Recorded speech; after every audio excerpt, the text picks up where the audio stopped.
Thank you, Madam Speaker. Today, I'm rising in support of H.R. 4836, the Providing Rigorous Oversight to Terminate Extreme Criminal Transfers, or the PROTECT Act. The PROTECT Act is a piece of legislation I have introduced with Congressman Wolf of Virginia. It will ensure that Guantanamo Bay detainees do not ever end up on American soil. The PROTECT Act will prevent the transfer of GITMO detainees or any other unprivileged enemy belligerents captured overseas to the United States. Current transfer prohibitions are tied to annual funding bills. The PROTECT Act is a long-term solution to the detainee issue and punishes unlawful transfers by up to 5 years in prison.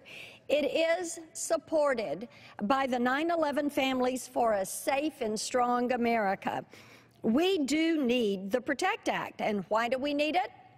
Because of lawlessness.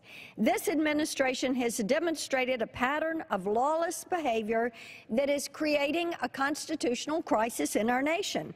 The most recent example of this was the President's failure to notify Congress about the release of the Taliban 5.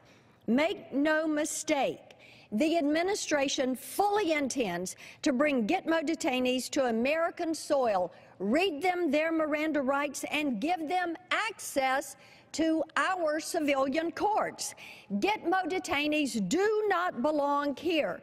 Their presence would endanger our local communities. We need a solution that will deter this administration for looking for ways around the law. It is important to consider the administration's actions regarding this detainee issue. First, President Obama signed Executive Order 13492 on January 22, 2009, to close the Guantanamo Bay Detention Center. Second, in November 2009, the administration announced 9/11 mastermind Khalid Sheikh Mohammed would be tried in New York. It later abandoned the idea. Third, on December 15, 2009, a letter signed by Hillary Clinton and several other administration officials was sent to Illinois Governor Pat Quinn, stating the administration's intent to bring GITMO detainees to Thompson Correctional Facility in Illinois.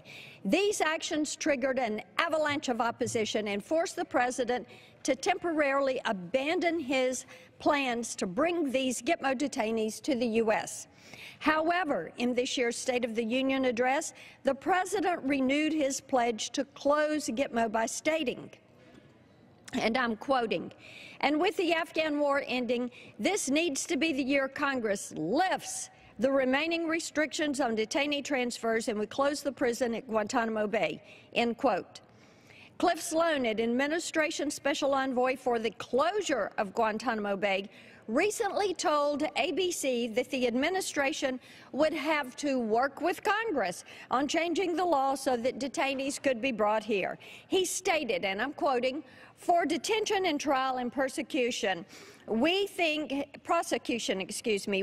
people should be allowed to be brought to the United States. Our Supermax facilities are very secure, and we have hundreds of people convicted of terrorist offenses in our Supermax prisons," end quote. The President may not like having 3 branches of government.